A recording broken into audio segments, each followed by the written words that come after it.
Daily life in Kush followed patterns shaped by the Nile and desert. The Kushite civilization flourished in Nubia, the region south of ancient Egypt along the Nile River, reaching its height between approximately 1070 BCE and 350 CE across several dynasties and capital cities, including Napata and later Meroe. Most Kushites lived as farmers, cultivating the narrow, fertile strip along the river, craftspeople producing goods for local use and trade, or herders moving with their animals in the surrounding grasslands and deserts. Their routines reflected both the influence of their powerful northern neighbor Egypt and distinctively Nubian traditions that had developed over millennia in this region, where African and Mediterranean worlds met. The physical environment of Kush combined the life-giving presence of the Nile with the harsh conditions of the surrounding desert and semi-arid lands. The river created a ribbon of fertility through otherwise barren landscape, its annual flood bringing water and silt that renewed agricultural lands. The climate was hot and dry for most of the year, with temperatures that could become extremely high during summer months. The landscape included rocky outcrops, desert expanses, areas of grassland that supported grazing animals, and the green agricultural zone along the river. The air carried the scent of the Nile's water and mud, desert dust, and the various smells of human and animal habitation concentrated along the river's banks. Houses in Kushite settlements reflected the climate and available materials, with most dwellings constructed from mud brick that provided insulation against heat while being relatively easy to make from Nile mud. The typical house consisted of several rooms arranged around a central courtyard, with thick walls that kept interiors cool during the intense heat of the day. The flat roofs, accessed by external stairs, provided additional living space during cooler evening hours when families could sleep under the stars or engage in various activities away from the accumulated heat inside. The buildings were often painted white to reflect sunlight, creating settlements that appeared as clusters of pale structures against the brown desert landscape. The interiors of Kushite homes remained relatively simple, with furnishings including low beds or sleeping platforms, storage jars for grain and other supplies, and various tools and implements needed for daily tasks. The floors were packed earth or stone, sometimes covered with woven mats. The walls might be decorated with painted designs or left plain, depending on the family's wealth and aesthetic preferences. Small windows placed high in the walls allowed ventilation while limiting the entry of direct sunlight. The overall atmosphere inside these homes combined coolness, dimness, and the earthy smell of mud brick construction mixed with the odors of cooking and daily life. The daily routine in Kushite settlements began early, with people rising before the sun climbed high enough to bring intense heat. The early morning air felt relatively cool and fresh, offering a brief period of comfort before the temperature rose. The sounds of morning included the calls of birds along the river, the voices of people beginning their work, and the various noises of domestic animals being tended. The smell of bread baking and other food being prepared mixed with the general scent of the river and the surrounding landscape. Women drew water from the Nile or from wells, carrying it in pottery vessels balanced on their heads in a manner that had been practiced for generations. Breakfast consisted of simple food, typically including bread made from sorghum or millet, the primary grains cultivated in Nubia. These grains grew better than wheat in the hotter climate and required less water, making them well suited to local conditions. The bread was flat and dense, baked on hot stones or in simple ovens, providing sustenance for the day's labor. This might be accompanied by dates, milk, or beer, the latter being a common beverage made from fermented grain that provided both nutrition and safe hydration in a climate where water quality could be uncertain. The consumption of beer occurred throughout the day, with the beverage being thick and somewhat different from modern beer, consumed through straws to avoid the grain residue that remained in the liquid. Agriculture formed the foundation of the Kushite economy, with farming focused on the narrow strip of land along the Nile, where flooding and irrigation made cultivation possible. The agricultural year followed the rhythm of the river's flood, with planting occurring after the waters receded and left behind fertile silt. Farmers used simple tools, including wooden plows pulled by oxen, to break up the soil and prepare it for planting. The work of plowing proceeded methodically, with farmers guiding their animals through the fields while calling out commands and maintaining the proper depth and spacing of furrows. The sound of plowing, the creak of wooden implements, and the calls of farmers to their animals marked the beginning of the agricultural season. The crops grown in Kushite fields included sorghum and millet as the primary grains, along with various vegetables and legumes that could tolerate the climate. Date palms grew along the river, providing fruit, materials for construction, and shade. The tending of these crops required regular attention throughout the growing season, with weeding, watering through irrigation channels, and protection from birds and other pests occupying agricultural workers. The sight of green fields against the brown desert landscape and the sound of water moving through irrigation channels created the characteristic agricultural environment of Nubian settlements during the growing season. Ironworking represented an important craft in Kush, with the kingdom becoming known for its production of iron tools and weapons. The region possessed deposits of iron ore, and Kushite smiths developed considerable skill in smelting and forging this metal. The sound of hammers striking iron and the smell of charcoal fires and hot metal characterized smithing districts, while the finished products, including agricultural tools, weapons, and various implements, contributed to both the local economy and export trade. The production of iron gave Kush economic and military advantages that helped maintain its independence and power in the region. Gold mining and trade formed another important element of the Kushite economy, with the region possessing significant gold deposits that attracted the attention of Egypt and other powers. Workers extracted gold through various methods, including panning in streams and mining underground deposits, labor that could be difficult and dangerous. The gold was processed and formed into jewelry, decorative items, and ingots that served as a form of wealth and medium of exchange. The working of gold required specialized skills, with craftspeople creating elaborate pieces featuring the distinctive artistic styles that characterized Kushite material culture, combining Egyptian influences with indigenous Nubian traditions.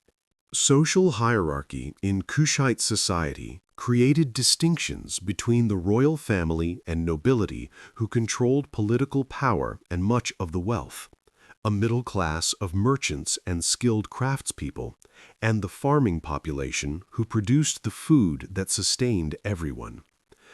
Below these groups existed enslaved people who performed various forms of labor, their status determined by capture in warfare, debt, or birth into slavery. The king, called the core in the Meroitic language, ruled with the support of the nobility and priesthood, maintaining both political and religious authority. Royal power was symbolized through elaborate regalia, monumental architecture, and ceremonies that demonstrated the ruler's connection to the gods. Women in Kushite society occupied more prominent positions than in many contemporary civilizations, with some women serving as queens or queen mothers who wielded significant political power.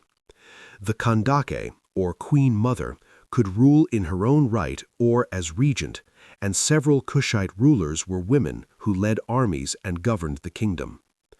Beyond the elite, women participated in economic activities including agriculture, craft production, and trade, though their specific roles varied by social class and family circumstances.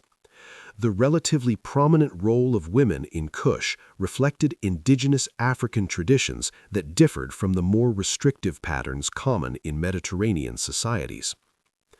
Religion in Kush combined Egyptian influences with indigenous Nubian beliefs, creating a distinctive religious culture. The gods Amun, Isis, and other Egyptian deities were worshipped alongside Nubian gods, including Apetamak, a lion-headed warrior god. Temples dedicated to these deities served as religious centers, where priests performed ceremonies and maintained the rituals believed necessary to maintain cosmic order and ensure divine favor. The temples were built from stone and featured carved reliefs and hieroglyphic inscriptions that recorded religious texts and the achievements of rulers. The smell of incense and the sound of chanting and prayers characterized these sacred spaces. The pyramids of Kush, built as royal tombs, represented some of the most distinctive features of Kushite architecture. Unlike the massive Egyptian pyramids, Kushite pyramids were smaller and featured steeper sides, creating a different silhouette against the desert sky. These structures were built from stone and contained burial chambers where rulers were interred with grave goods that would accompany them to the afterlife. The construction of pyramids required significant labor and resources, demonstrating the power and wealth of the ruling dynasty, while also serving religious purposes by ensuring proper burial and facilitating the deceased ruler's journey to the realm of the gods. The afternoon hours in Kushite settlements saw reduced activity as the heat reached its maximum intensity. People sought shade and limited their physical exertion during these hours, waiting for the temperature to moderate before resuming work. Inside homes, the thick walls and strategic placement of windows created relatively cool spaces where people could rest. The sounds of afternoon included the buzz of insects, the occasional call of birds, and the general quiet of a community avoiding the worst of the heat. The river provided some cooling effect, with breezes off the water offering slight relief from the intense temperature. Trade connected Kush to the wider world, with caravans moving goods along established routes that linked Nubia to Egypt in the north, sub-Saharan Africa to the south, and the Red Sea coast to the east. Kushite merchants traded gold, ivory, ebony, incense, and enslaved people for Egyptian grain, manufactured goods, and luxury items from the Mediterranean world. The arrival of trade caravans created occasions for commercial activity and the exchange of news from distant places. The diversity of goods available in Kushite markets reflected these trade connections, with items from throughout the region being bought and sold.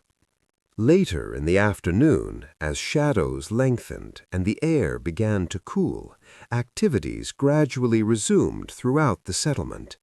This period marked the time for completing essential daily tasks, preparing the evening meal, and engaging in whatever social or work activities the evening might bring. The quality of light changed as the sun descended, becoming warmer and softer, giving the landscape a golden glow. The sounds of late afternoon included voices resuming conversation, the calls of animals being secured for the night, and the various noises of a community transitioning from the forced inactivity of the hot hours to more comfortable evening conditions. The main meal of the day occurred in the evening, when families gathered to share food and conversation. For most Kushites, this meal consisted of porridge made from sorghum or millet, perhaps accompanied by vegetables, beans, and, when available, fish from the Nile, or meat from domesticated or wild animals. The food was prepared by boiling, roasting over fires, or baking, with various seasonings adding flavor. The meal was consumed while sitting on mats or low stools, with food eaten using bread to scoop up other items, or with the hands, following practices common throughout the region. Beer drinking accompanied meals and occurred throughout the day, with the beverage serving both nutritional and social functions. The production of beer represented important women's work, with the fermentation and brewing processes requiring knowledge and skill passed down through generations. The beer was consumed from pottery vessels, often through reed straws that filtered out the grain sediment.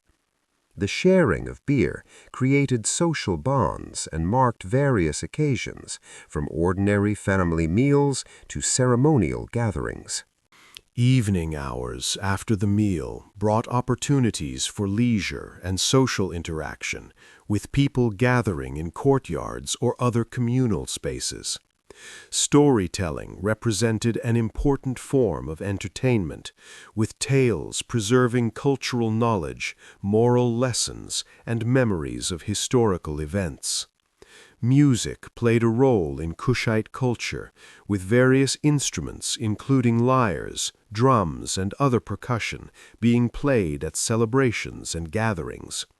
The sound of music and voices drifted through settlements during evening hours, creating an acoustic landscape quite different from the quieter daytime hours when heat suppressed activity. As darkness fell over Kushite settlements, the lack of artificial lighting beyond oil lamps and fires meant that most activity ceased. The night sky displayed the stars with exceptional clarity in the dry desert air, these celestial lights providing the primary illumination during the dark hours. The sounds of night included the calls of animals, the distant bark of dogs, and the various noises of the river and surrounding landscape. Inside homes, oil lamps provided limited light, their small flames creating intimate spaces where family members might engage in quiet activities before sleeping. Sleeping arrangements consisted of beds or mats, with families using woven blankets or animal skins for covering, depending on the season and their economic circumstances. The night brought significantly cooler temperatures, particularly welcome after the intense heat of the day, though sometimes requiring additional covering during cooler months. The sleeping areas might be inside the house or on the roof, with the location varying by season and individual preference. The sounds of family members breathing and shifting in sleep, along with the ambient noises of the settlement and surrounding landscape, created the nighttime acoustic environment. The cycle of daily life in ancient Kush continued day after day, season after season, creating patterns that structured human existence in this region where the Nile provided life in the midst of desert. Individual lives unfolded within the larger contexts of family, community, and kingdom, each person occupying a specific place in the social hierarchy and participating in the collective activities that sustained Kushite civilization. The kingdom's interaction with Egypt, its control of trade routes, and its development of distinctive cultural forms made it an important power in the ancient world, though most people's daily concerns focused on the immediate realities of farming, craft production, and family life, rather than the larger historical forces that shaped their civilization. This simple, steady pattern of daily existence in the Kingdom of Kush was an ordinary reality for the people who called this Nubian land their home. Daily life in the Mali Empire followed patterns shaped by Islamic faith and trans-Saharan trade. The empire reached its height during the 13th and 14th centuries, controlling vast territories in West Africa and serving as a major center of commerce, learning, and Islamic culture. Timbuktu, one of the empire's most important cities, flourished as a commercial hub where gold, salt, and other goods were exchanged, and as an intellectual center where scholars studied and taught in madrasas and mosques that attracted students from throughout the Islamic world. Most people in the empire lived as farmers, herders, merchants, or craftspeople, whose routines reflected both the demands of the Sahel environment and the cultural patterns introduced through Islam. The physical environment of the Mali Empire encompassed diverse landscapes from the edges of the Sahara Desert in the north to the grasslands and forests farther south. Timbuktu itself sat at the edge of the Sahel, a semi-arid zone where sparse grassland and scattered trees gave way to the desert. The Niger River, flowing through the region in a great arc, provided water for agriculture and served as a transportation route.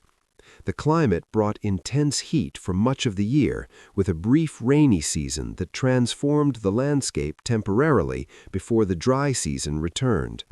The air carried the smell of dust and sand from the nearby desert, along with the earthy scent of the river and the various odors of human and animal habitation. Houses in Timbuktu reflected both the climate and available building materials, with most structures constructed from sun-dried mud bricks and featuring the distinctive architectural style of the Sahel. The typical house consisted of thick walls that provided insulation against heat, flat roofs that could be used as additional living space, and small windows that limited the entry of direct sunlight while allowing some ventilation. The buildings were often multi-story, with the ground floor used for storage or commercial purposes, while the family lived in upper levels. The exterior walls were regularly replastered with fresh mud to protect against erosion from rain and wind, this maintenance work representing a constant necessity in maintaining buildings in this climate. The interiors of homes in Timbuktu remained cool and dim, with furnishings including low divans along the walls covered with cushions and textiles, providing seating during the day and sleeping surfaces at night. Storage occurred in wooden chests and built-in niches, with clothing, books, and other possessions kept organized in these spaces.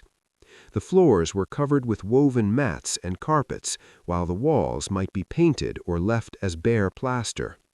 The atmosphere inside these homes combined coolness, the earthy smell of mud brick construction, and the various odors of daily life, including cooking, incense burned during prayers, and the scent of people and possessions.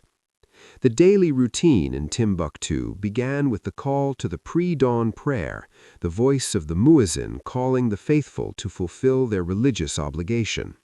The sound echoed across the city from the minarets of various mosques, creating a layered acoustic landscape as different mosques began their calls at slightly different times. Men who attended mosque for this first prayer of the day would perform ritual ablutions and make their way through the dark streets, while others prayed at home before beginning their daily activities.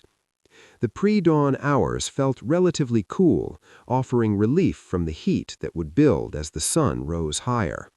Breakfast in Mali households consisted of simple food, typically including millet or rice porridge, dates, and milk.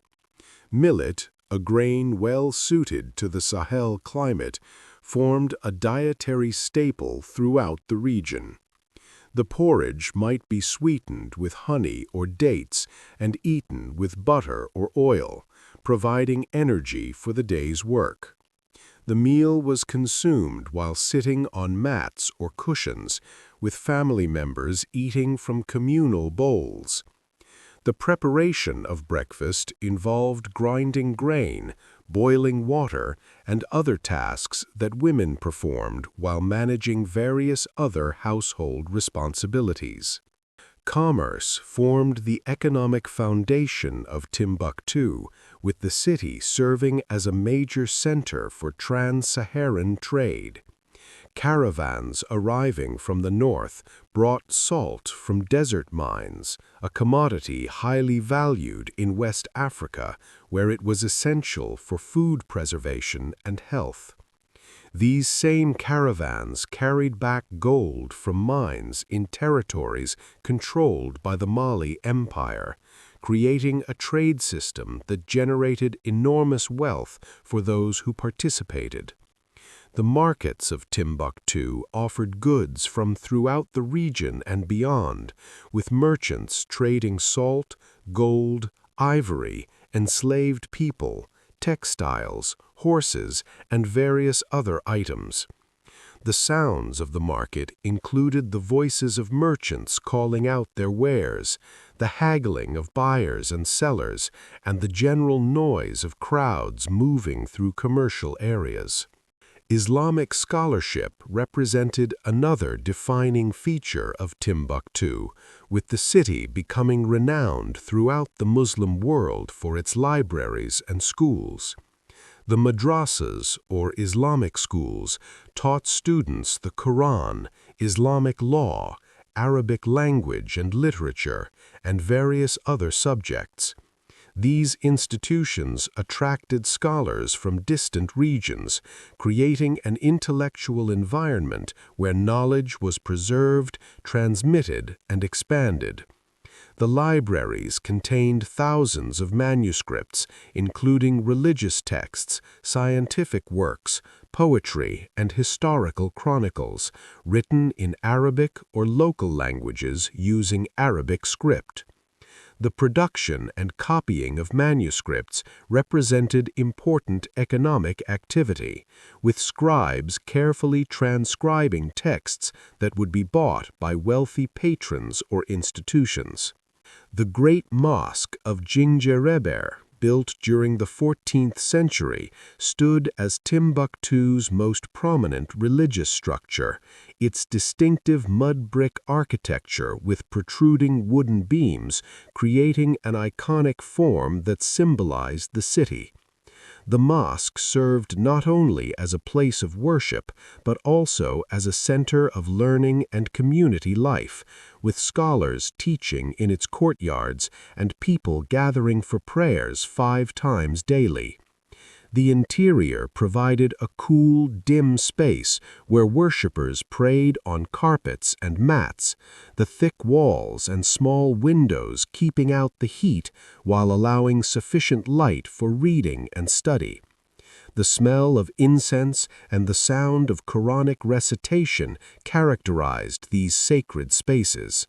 Social hierarchy in the Mali Empire created distinctions between the royal family and nobility who controlled political power, merchants who accumulated wealth through trade, scholars who maintained high status through their learning, craftspeople who produced necessary goods, farmers and herders who formed the majority of the population, and enslaved people who performed various forms of labor.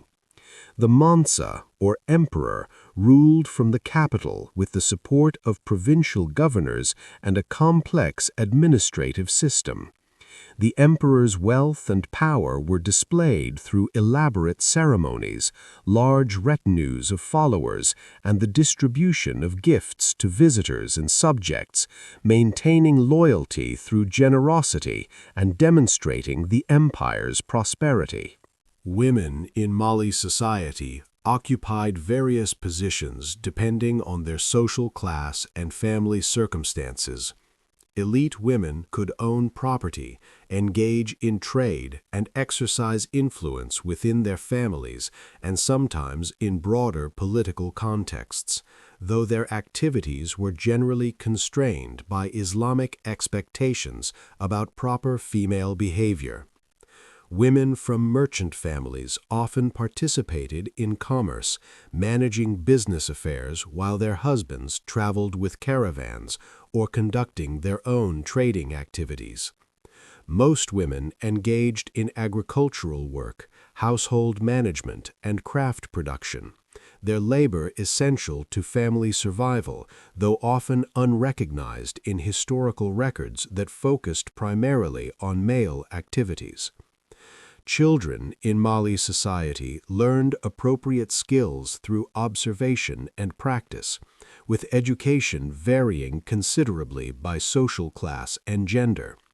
Boys from elite and merchant families might attend madrasas, where they studied religious and secular subjects, preparing for careers as scholars, merchants, or administrators. Girls typically received education at home, learning domestic skills and religious knowledge from their mothers and other female relatives. Children from farming and herding families learned their parents' occupations through practical experience, beginning to contribute to household work from relatively young ages and gradually taking on more responsibility as they matured. The afternoon hours in Timbuktu brought the day's most intense heat, with temperatures that could become dangerously high during the hottest months. People sought shade and limited their physical activity during these hours, waiting for the temperature to moderate before resuming work.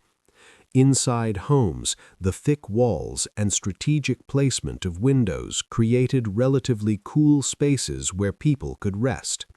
The streets became quieter as fewer people moved about, though some commercial activity continued in shaded areas of the market.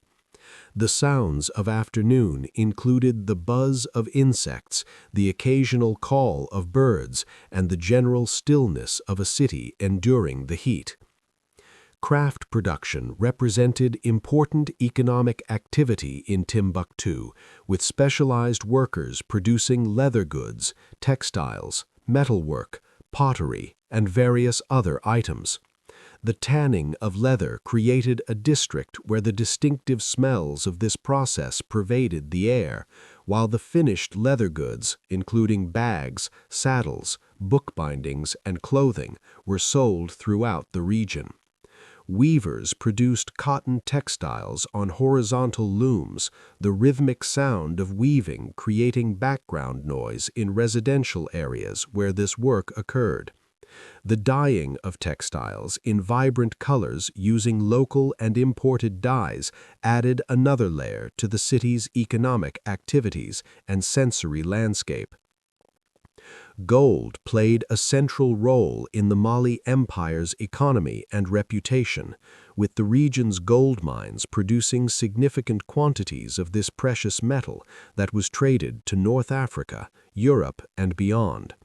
The gold trade generated enormous wealth that supported the empire's political and military power, while also funding the construction of mosques, palaces, and other buildings.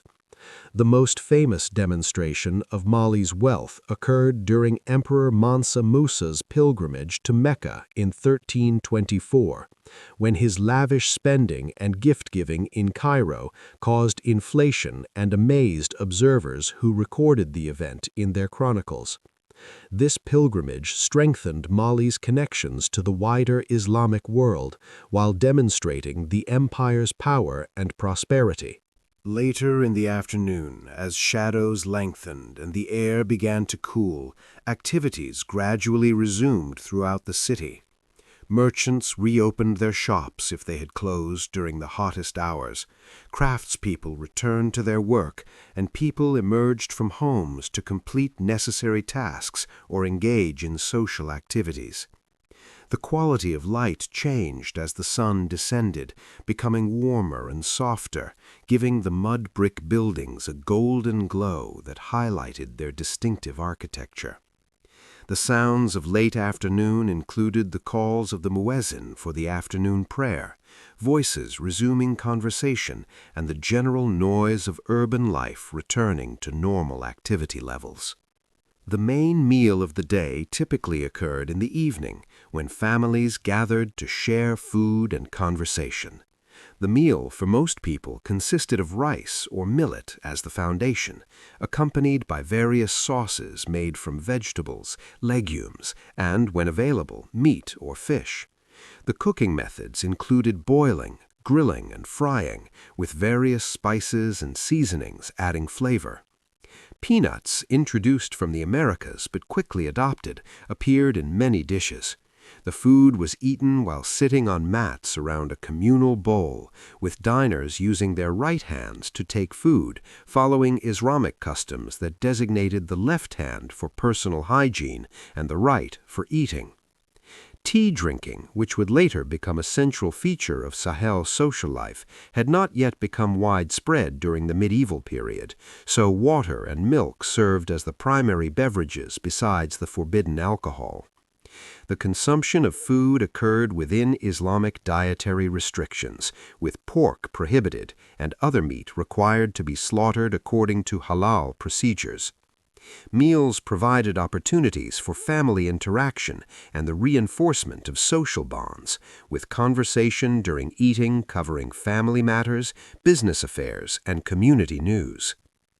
Evening hours after the meal brought opportunities for leisure and social interaction, with men often gathering in homes or other spaces for conversation, listening to music, or discussing various topics, including religion, literature, politics, and trade matters.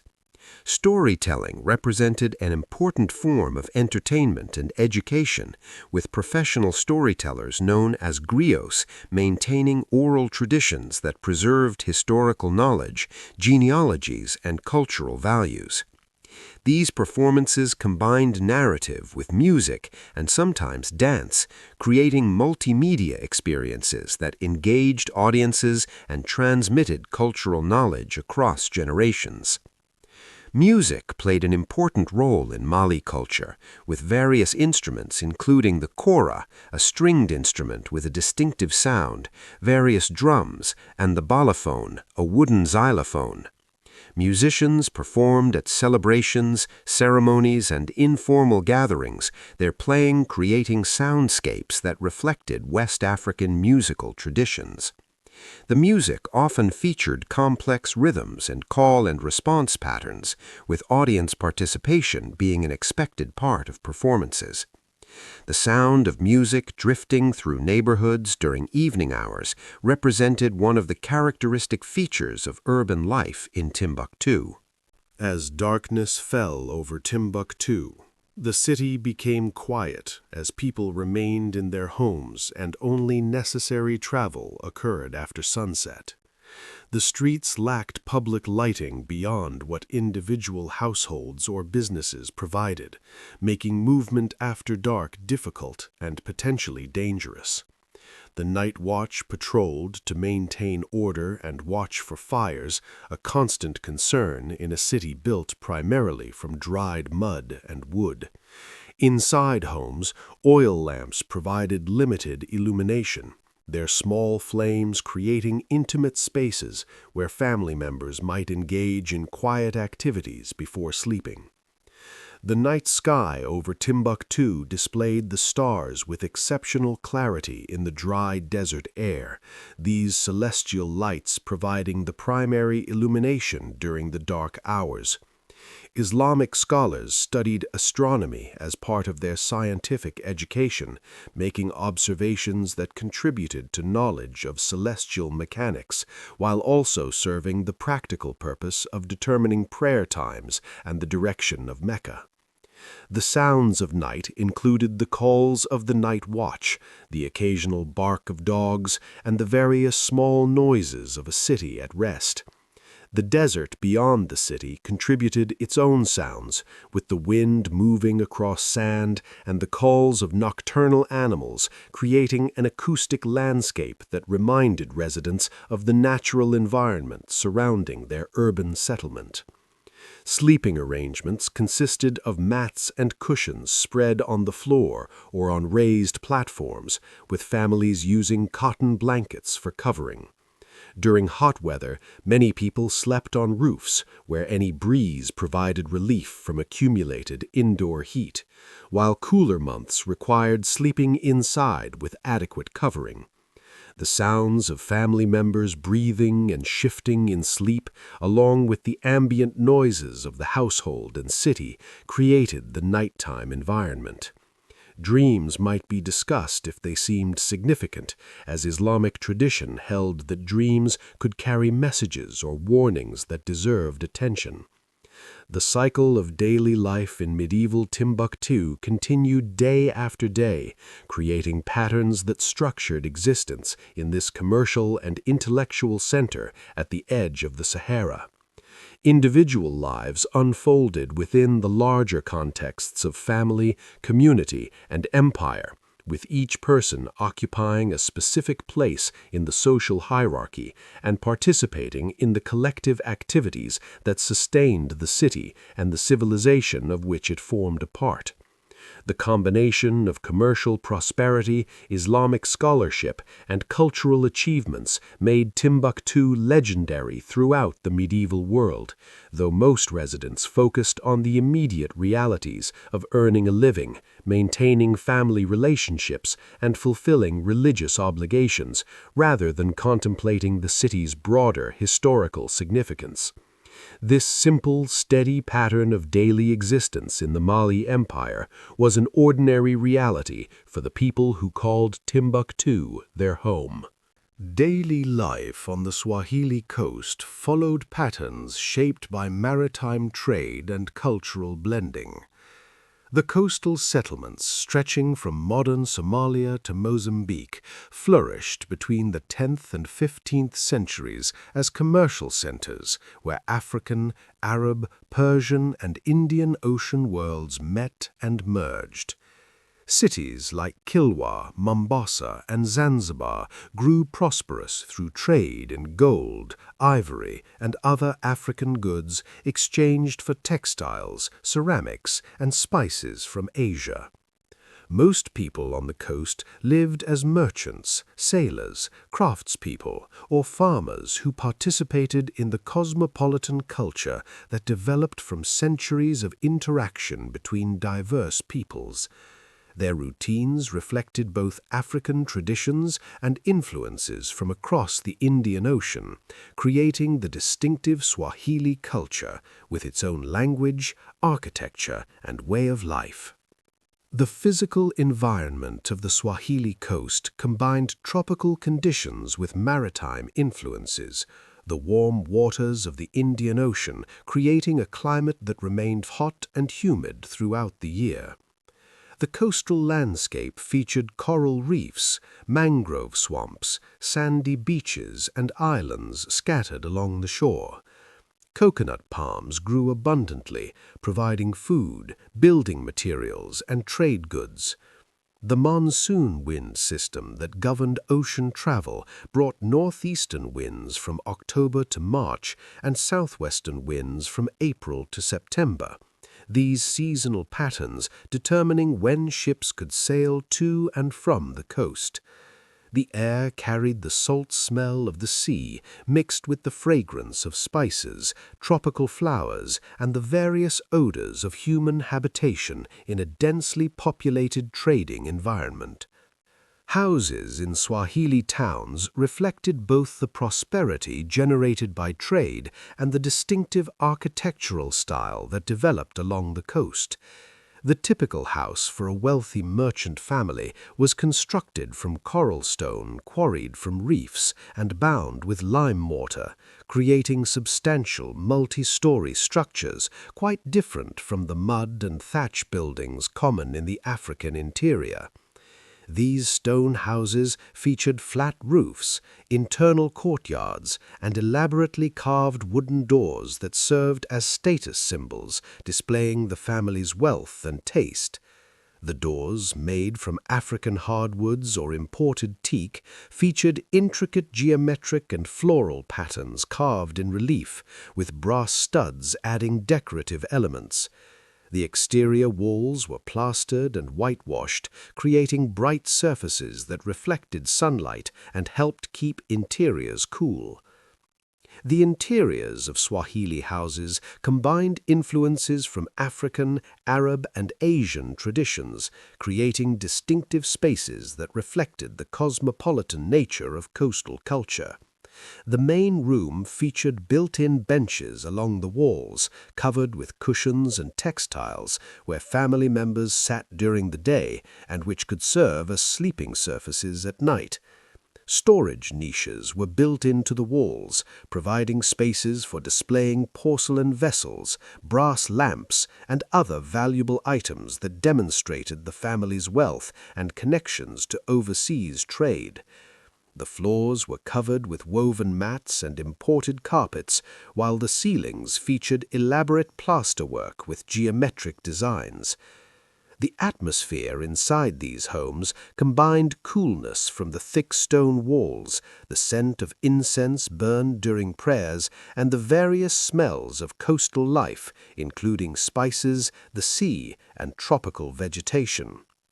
The daily routine in Swahili towns began with the call to prayer before dawn, the voice of the muezzin calling the Muslim faithful to fulfill their religious obligation.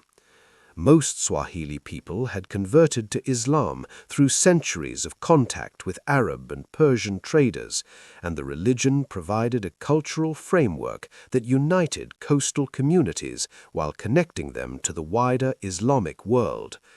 Men who attended mosque for dawn prayer would perform ablutions and make their way through the streets, while others prayed at home before beginning their daily activities. The pre-dawn hours brought slightly cooler air and the sound of waves breaking on the shore, creating a peaceful atmosphere before the day's activities began in earnest. Breakfast in Swahili households typically consisted of light food, perhaps including flatbread, dates, coconut milk, and fruit. Rice had become a staple through trade with Asia, supplementing traditional African grains. The preparation of meals involved techniques and ingredients from multiple cultures, with coconut milk, spices like cardamom, cloves, and cinnamon, and rice combining with African vegetables and cooking methods to create the distinctive Swahili cuisine. The meal was consumed while sitting on mats or cushions, with family members eating from communal dishes. Coffee or tea might accompany the meal in wealthier households, these beverages having been introduced through trade connections. Maritime commerce formed the economic foundation of Swahili coastal cities, with the seasonal monsoon winds determining the rhythm of trading activity.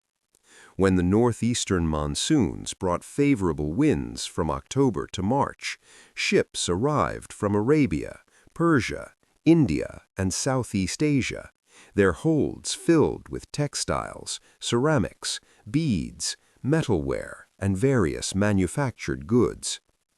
These ships anchored in the harbors while their crews unloaded cargo and negotiated with local merchants for African products.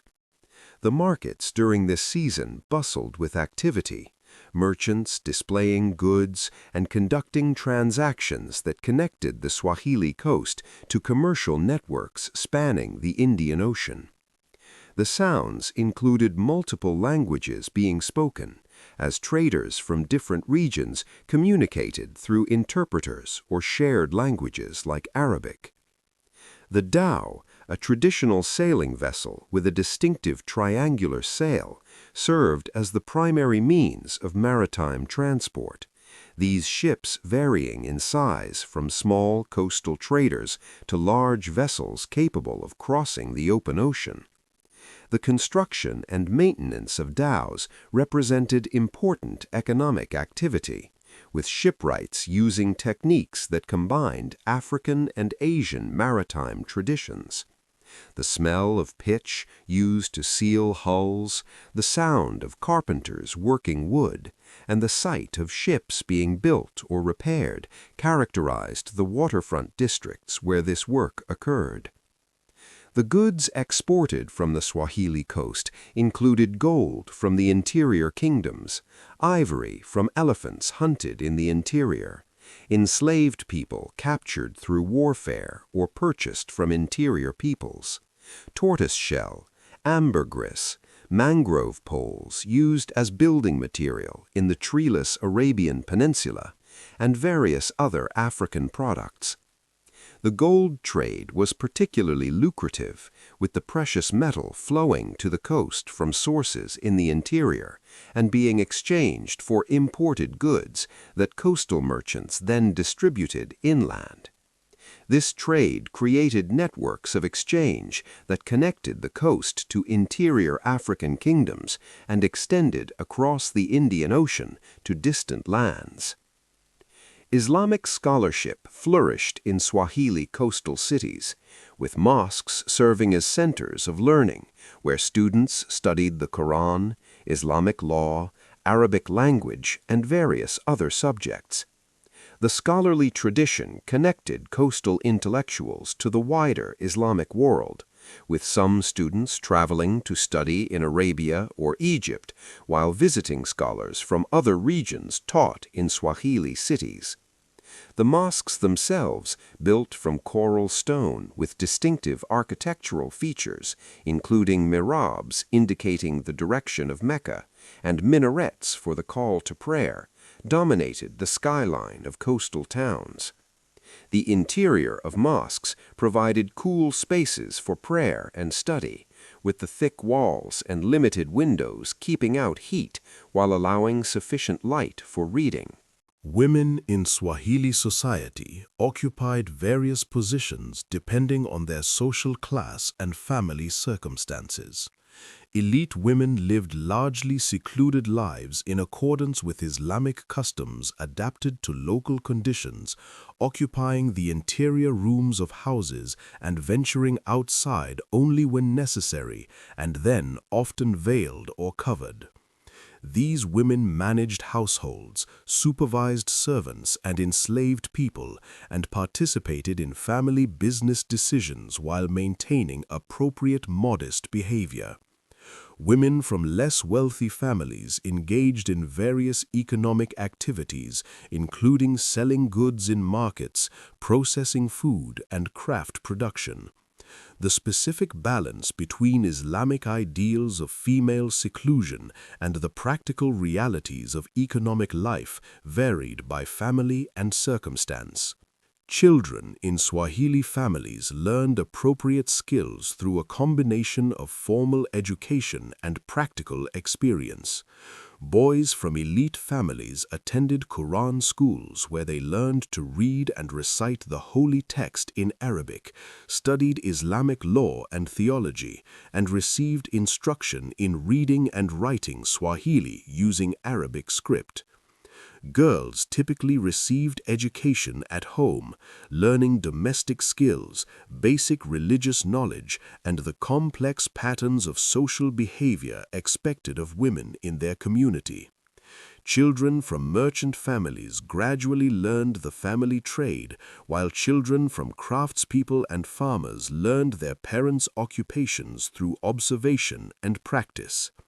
The afternoon hours along the Swahili coast brought the day's most intense heat and humidity, with temperatures that made sustained physical exertion uncomfortable. People sought shade and the cooling effects of sea breezes, with many activities slowing or stopping during the hottest hours. Inside stone houses, the thick walls provided some relief from the heat, creating relatively cool spaces where people could rest. The sounds of afternoon included the wash of waves, the calls of seabirds, and the general quiet of a community enduring the heat.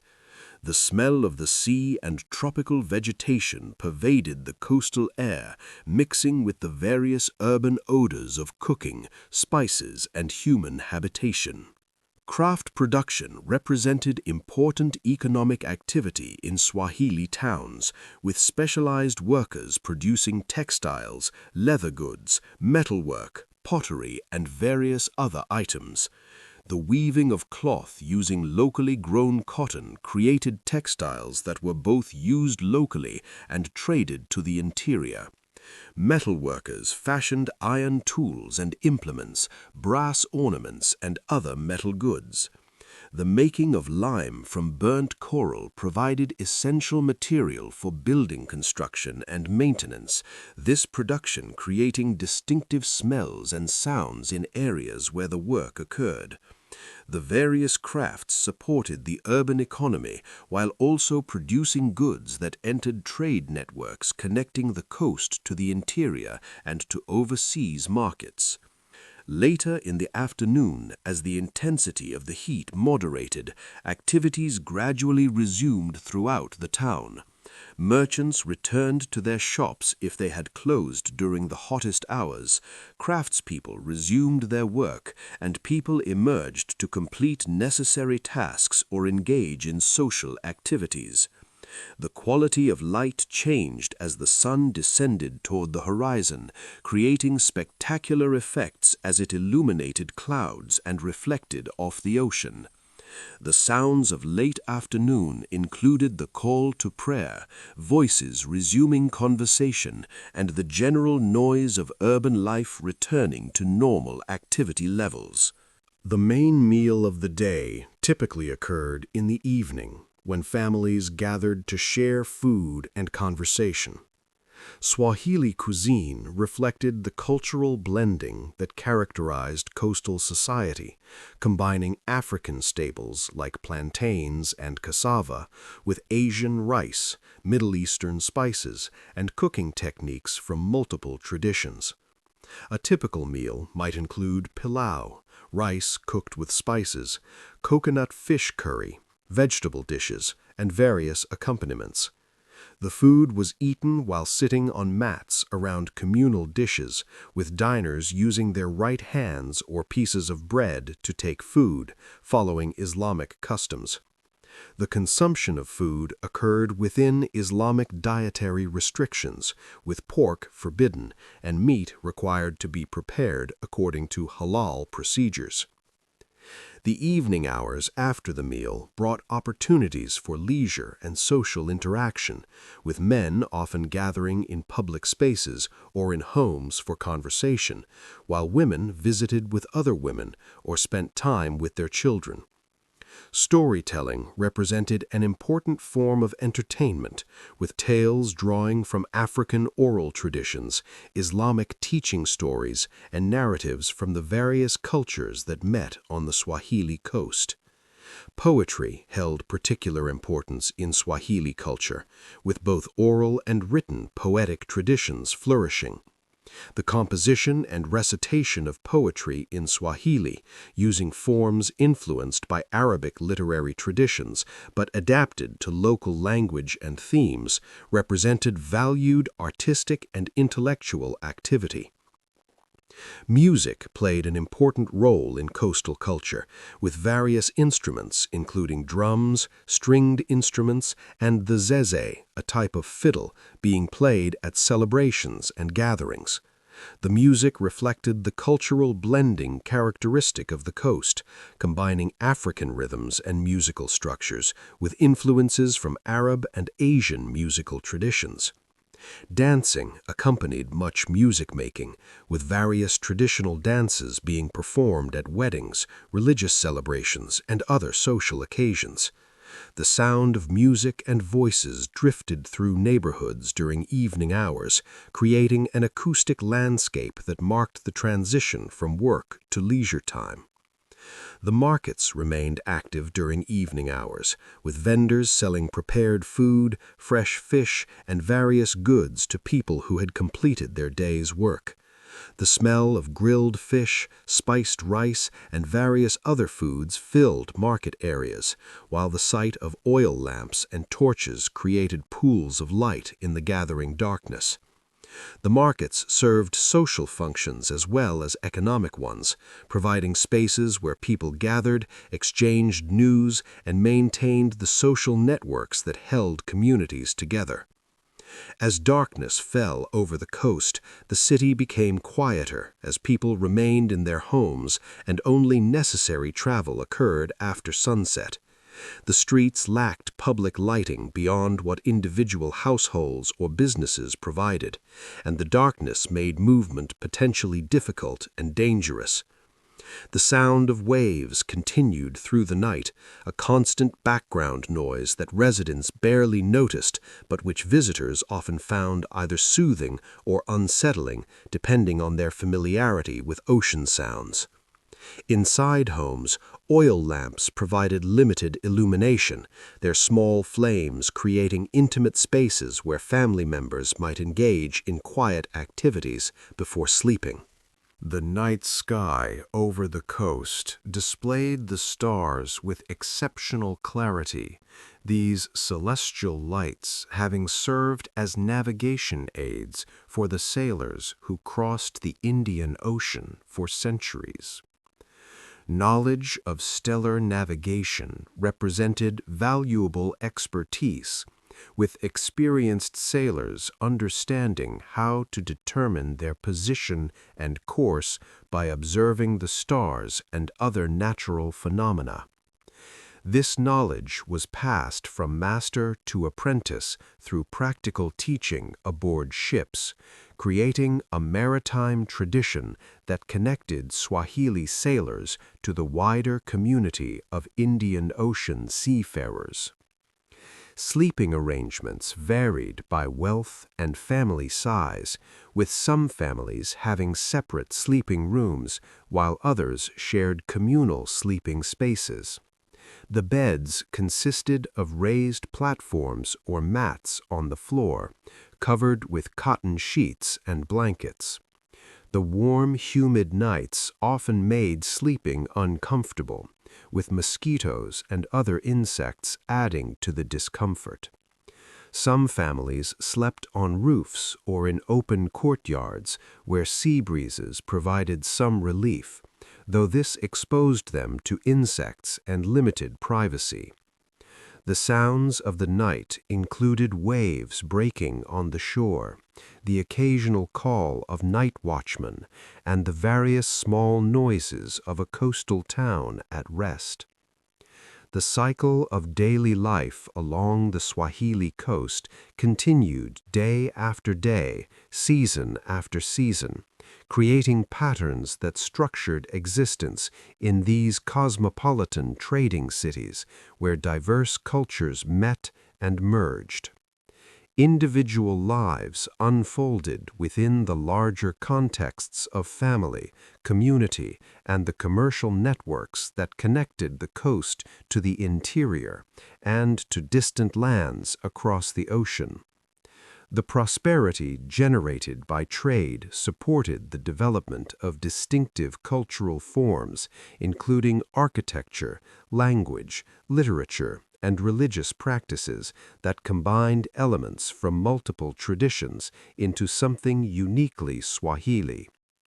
Most people's daily concerns focused on the immediate realities of earning a living, maintaining family relationships, and fulfilling religious and social obligations, rather than contemplating the broader historical significance of their role in Indian Ocean commerce and cultural exchange.